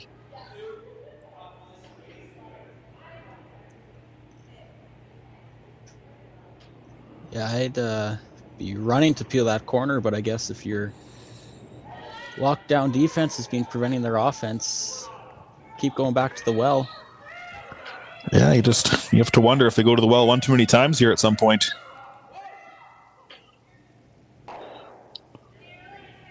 Get a little stretching routine in after he threw by the looks of it. It's a nice shot from Lewis. Yeah, Joshua exactly where Lewis they have had some real good setups this game for Team Robinson to give Nathan and Ethan some good setups. Yeah, they've it's about out curling your opposition at your position, and the front end of Team Robinson's been doing a pretty good job of that this game. It's just you look back to the first couple ends of this game, and Team Derksen had such control, right? They had rocks in great spots. They were sitting 3-4, and a couple of big shots from Ethan Robinson early, and here we are now. Yeah, he made that great shot in the first. That set the tone for the Robinson team for the rest of this game.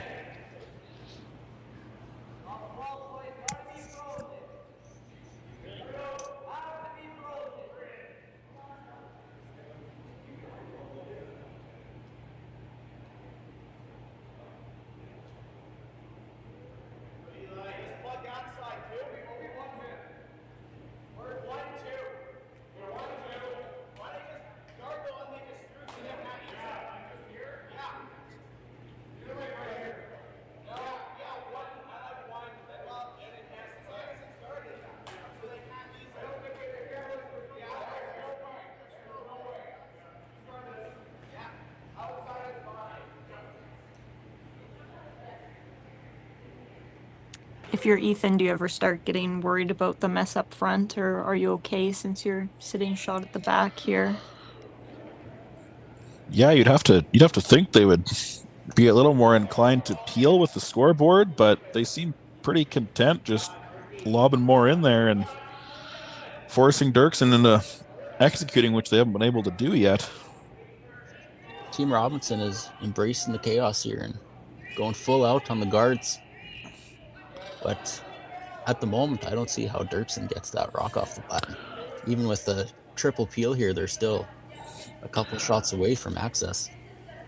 Yeah, that might be one of the first teams in curling history to throw 3 centers up by 5 in the second last end. But hey, it sure seems to be working for them, so who am I to judge?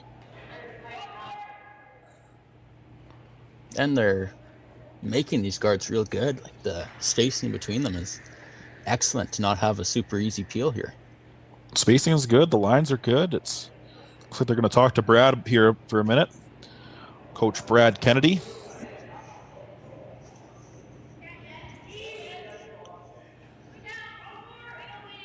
Like what Rhett is cooking up here. Wrong Whitmire. The double peel and try to click it off the other red and push your yellow into the house for a second counter. Yeah, it's a good call. Get at those reds. Gotta make something real good here to have a chance at scoring this end. Yeah, you mentioned Rhett and his brother Aiden. His brother Aiden curls on Team Josh Bryden. Another absolute legend. Good guys. Can't say anything else. Just great guys. Great guys. You'd have to assume Aiden's tuned in here watching his brother. One would hope. If not, I take back my good guy comment. Yeah, maybe he doesn't really like his brother. You don't know.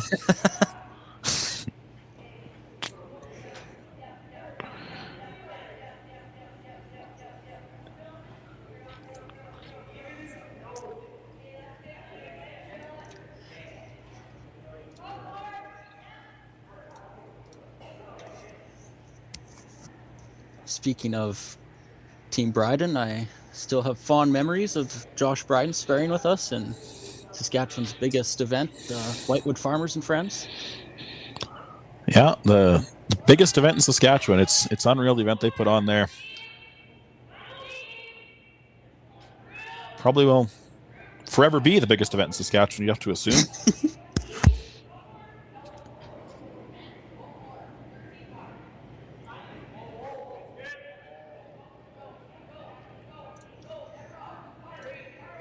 I wonder if 2005 Hemi Magnum will be hopping in the comments here. Oh, what a peach! Just perfect. Hard to make it better than that. And boy, that's with the Robinson team. You play with fire. Sometimes you're going to get burned. And Rhett Whitmire is trying to light the fire here. It's still not a great setup for Derksen, but it's a lot better than it was. Now they at least have access to a double run here. By no means are they out of this, but if Robinson were to happen to nose this rock or something and Derksen makes a double, boy, it's two rocks behind guards, and again, not what you want to see when you're up 5. Appears that Nathan got this one going a bit. He's going to roll out, so that's going to leave. It's one of those shots where Derksen almost would have rather he hit nose than roll out. Yep, that's a good miss from Nathan. That's a good half shot from Nathan. Real for sure. Roll out there.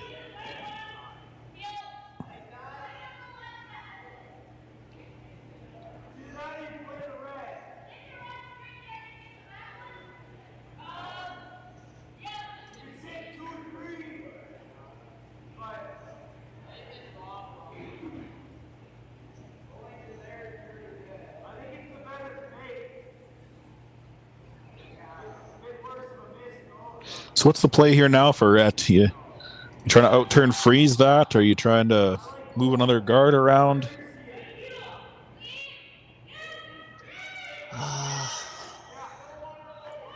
I'm not sure if I love this hit and roll Dylan's suggesting. I just don't see how you're ever moving that rock on the button doing that. Like, can you hit and roll that right guard and then roll your rings? I was actually kind of thinking about that. It's rare that we agree on something, but if you could roll behind that yellow corner somewhere over there, then the red becomes a piece open and you got 2 rocks in the rings.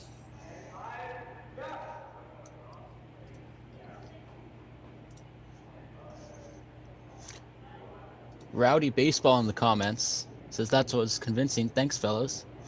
You, sir, have a name unlike that of Braden Stewart 1004 or David Baum 8107, and I have no clue what you're talking about, to be honest. Yeah, we'd like to know who you are, Rowdy Baseball. If you want to let us know, or if you want to remain anonymous, that's fine too. It's a pretty good shot from Whitmire. I mean, they've still got that problem on the button, but that yellow rock's buried behind the corner mostly. Ethan's going to hit it, but it's not a free hit for sure. No, I guess If Ethan doesn't manage to chase this out of there, Dylan could drive that center guard over the yellow and plant it on the red on the button and get a shooter off to the side. That would be, hopefully in front of that other yellow. That would be Derksen's best hope here, but Ethan's been throwing it real nice. Oh, Rowdy Baseball is also known as Carter Willie. This is Carter Williamson. Previously mentioned great guy who is watching the Whitmire brother, unlike Aiden Whitmire, who is not popped in the comments to tell us he's watching his brother. Yeah, we've determined that Aiden Whitmire doesn't really like his brother, which is an interesting analysis of this broadcast, but hey, you learn something new every day.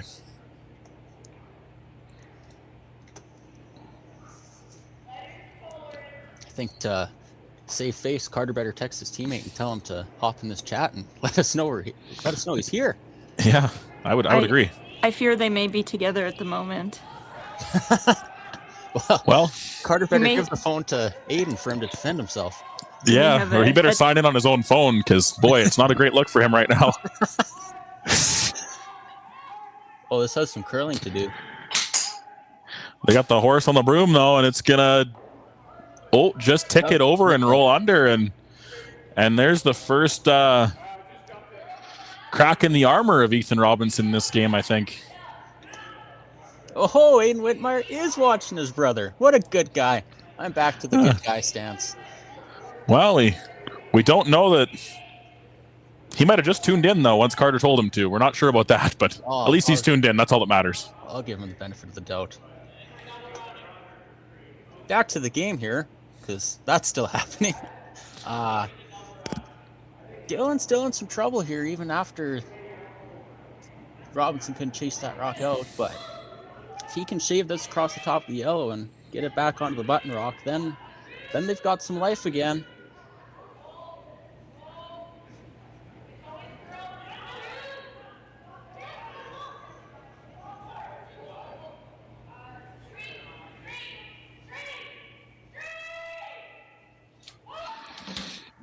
Yeah, you think this is hopefully where one finally goes right for Dylan here. He's had a few that just barely missed, and it's time for a big one from the skipper.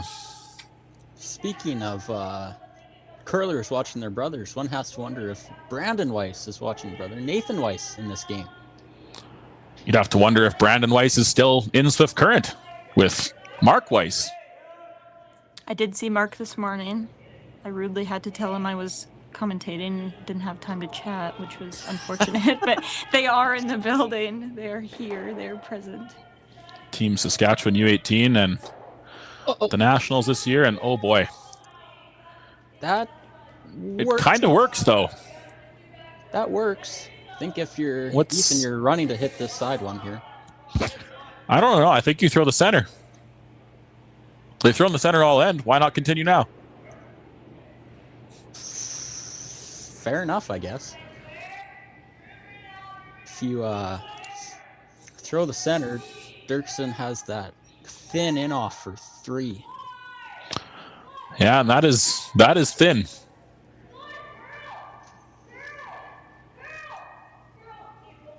Looks like he's going to throw this real hard by the ice he's taking. Yeah, I like just pick it. No reason to stick around, really. The tough thing for Dylan is if he just picks this, I don't think he can even score 2, because how do you get your shooter in on that run back? You'd have to throw a out-turn run back across the face to... Does he have to throw the in off for 2? That might be easier than trying to roll a shooter in. That's a good half rock. You got to get your shooter in, and boy, you got to hit close to nose to make that back one. Ethan's going to come by here, and looks like it should be fine to get that rock out, but it's still curling. He's actually going to, oh boy, just get it out of the rings the other way. And wow, that's maybe not the pretty way to do it, but that's how we'll take it, he says. And Dylan's going to try this in off. And yeah, this could be ball game.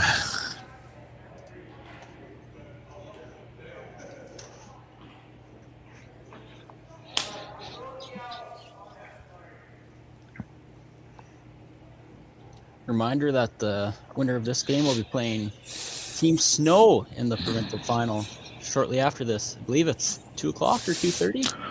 Yeah, there's a chance of snowstorm in the final. And this looks kind of close from Dylan. And he sticks it for 2. What a shot. Dylan Derksen. Still going to be tough going, but they're on the board and got rid of the hammer. Robinson going to have to play a good 8th end to keep their lead and move on to the final against Team Snow. Hammer was pretty brutal to Team Derksen. There's a good chance they'll be better without it. They've got to hope so. We'll be back after our last break of the game.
As we're back here for the final end of the junior men's provincial semifinal in Swift Current.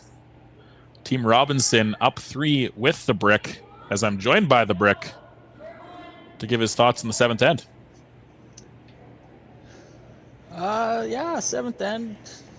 Derksen got away with a great in-off on their last to keep themselves in the game and get into this all-important 8th where they're down 3 without, and the odds are never great here, but for the Robinson team, it's the first time they're going to have to be under some pressure all game, and we'll see how they fare. Yeah, as bittersweet as it is, that shot still had to feel pretty good from Dylan. That's a real tough shot. I think that's a shot we're more used to seeing Dylan make, is shots like that. Has gotten him as far as he has gone in curling. I'd like to give a shout out to our all-star winners this week. Lead, Gavin Martins. 2nd, Jax Robson. 3rd, Josh Lucier. And skip, Brandon Weiss, with Brad Kennedy winning the coaching award. Congrats to you guys, and good job this week, everybody. Congrats to them for sure. That coaching award, that's a tough one to win. There's some good coaches out there, and always a tough award to win.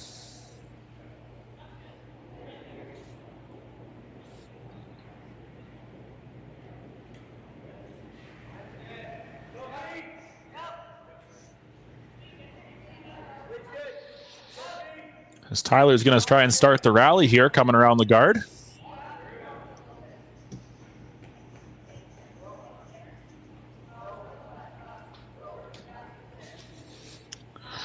Is there a strategy for down 3 without their pinhead?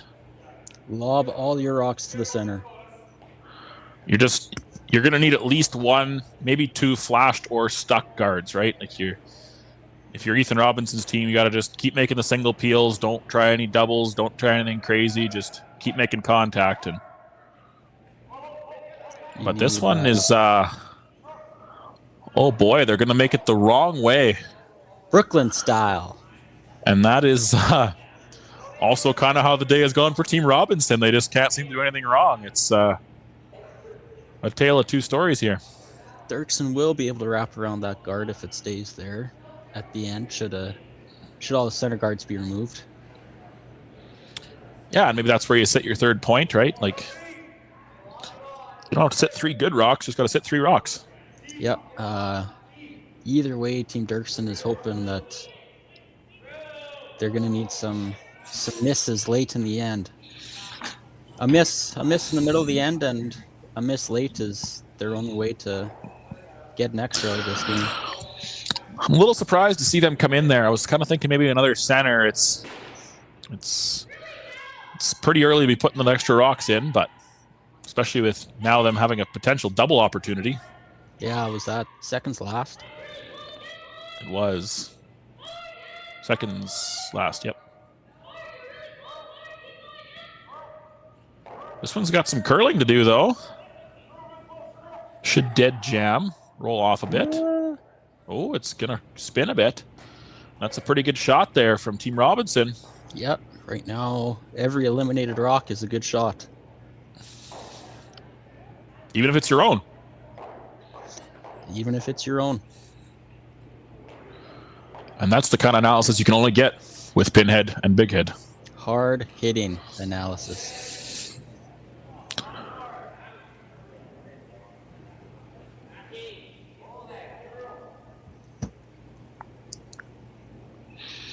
And Rhett's trying to go top 4 here, dead buried. But it's got some steam on this one. And oh boy. Oh boy. This is not the kind of shot you're hoping to leave the other team here. This is a big double from Nathan here. No arithmetic genius, but if he makes a double, Derksen only has 3 rocks to come. And they have 3 to count. Between the two of us, we should be able to count to 3, but I don't think this double's going to be made as it's really curling. Seemed to just poke that one in there again. Might get lucky, and he's just going to get the 1. Seems to get those inside-out hits really curling sometimes, but it's worked out for him.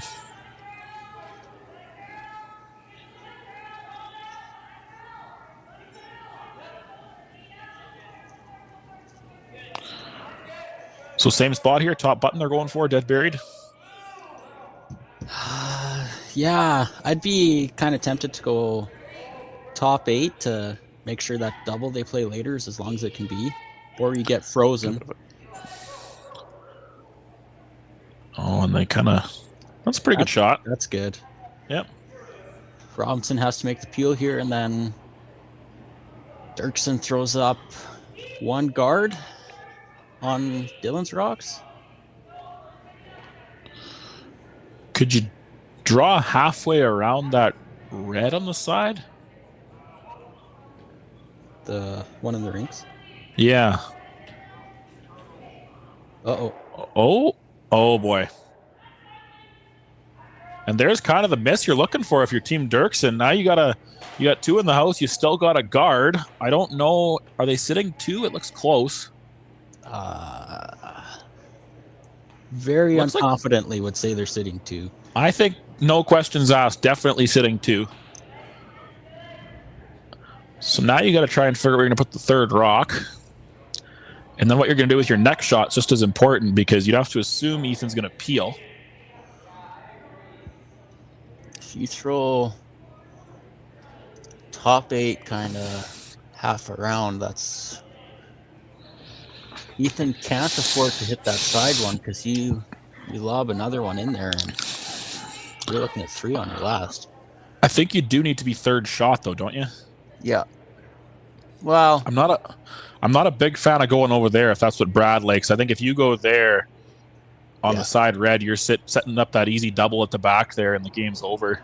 Yeah, that's an auto drag double. Either way, Ethan's going to have to come through for his team here like he did in the first end and a couple points throughout this game. Yeah, we might be again for a good finish here if we can get a Couple big shots from Dylan Derksen here.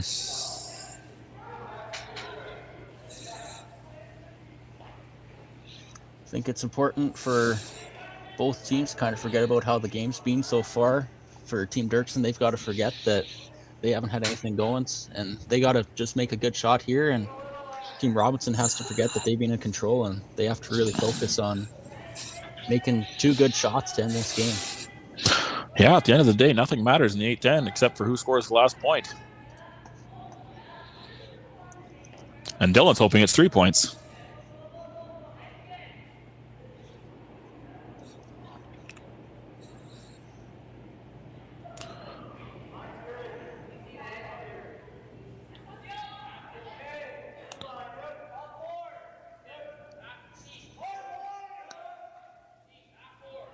Boys seem to like this one.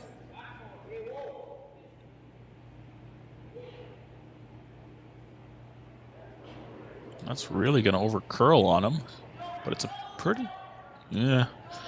Unfortunately, the back double is probably there for Ethan to possibly win this game here.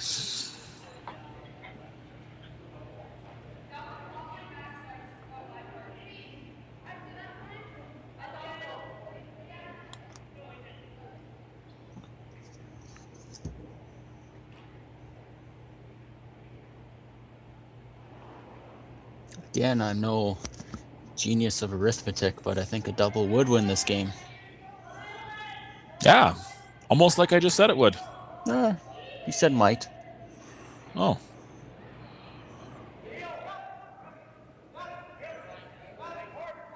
This double's also awfully flat.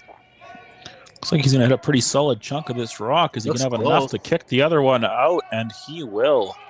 That's a great shot from Ethan. Even that it doesn't kick it out, he's still going to have his pick of rocks to...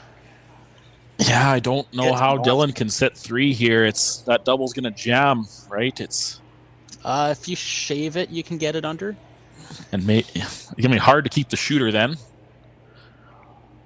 It's almost like you got to throw it a little lighter. You got to throw like a 10, hit a hair of it. If you throw it too hard. I think it's only, like if you hit 7/8 of it, you'd shave it, hey? Oh, they were drawing up, hitting it real thin. You're thinking get it underneath that yellow. Shave the back one to get it underneath, yeah. It's going to be hard to get that back red out if they shave it that thin. Yeah, you have to hit 7/8 probably and throw firm. Yeah. And then that would leave Ethan with 2 rocks on the wings to hit to win the game.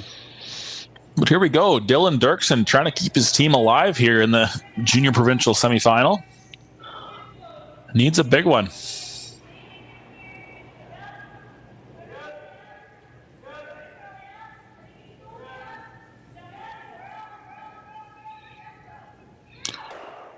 And unfortunately, it's not going to go, and that's going to be the game as Team Robinson is going to defeat Team Derksen by a score of 5-2.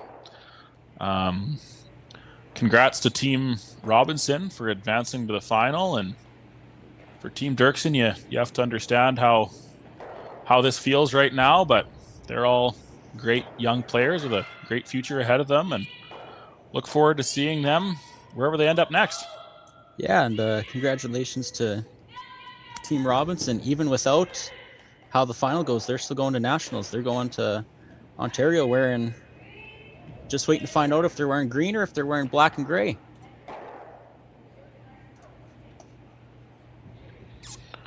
And I believe that is all for us here in Swift Current on this Sunday morning. There's going to be, the finals are coming up here. I don't know exactly what time, but at some point. 2:30. 2:30. And there's allegedly the return of the bald head coming on the broadcast for that game, so that should be must-see TV. It's not confirmed, but there's rumors that Baldhead's going to make an appearance for the... Actually,